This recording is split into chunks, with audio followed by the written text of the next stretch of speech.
Hi, so here I am trying to solve a data analytics question from SQL, which is called highest matches played. The question says retrieve the top three players with highest number of matches played, table schemas as below. So, okay, I see a table called cricket player and a table called team. Uh, I am a little confused exactly how to use these tables and which table from the two of them should I get my answer from. So let me just go to the hints tab and I check the explanation of the question. So where it says the information about the players is stored in a database with two tables, cricket player and team.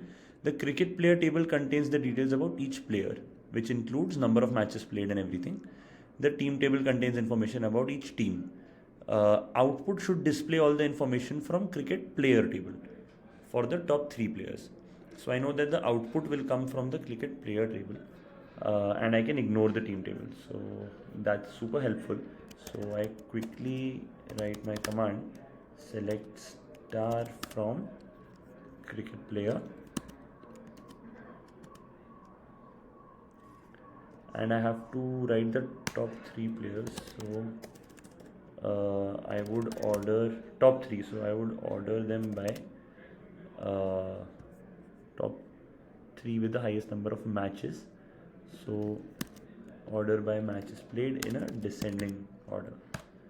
So let me try and submit this code. Oh, looks like there are some errors in my submission. Let me view the errors in my hints tab. It says it's analyzing my code. Your query is almost correct, but you are not limiting the result to top three players. In SQL, you can use the limit clause to restrict the number of players. So I should write limit 3 at the end of my query. Okay, so let me add limit 3 here and try running the code again. Amazing. So my code has been accepted and successfully run thanks to the AI hints tab.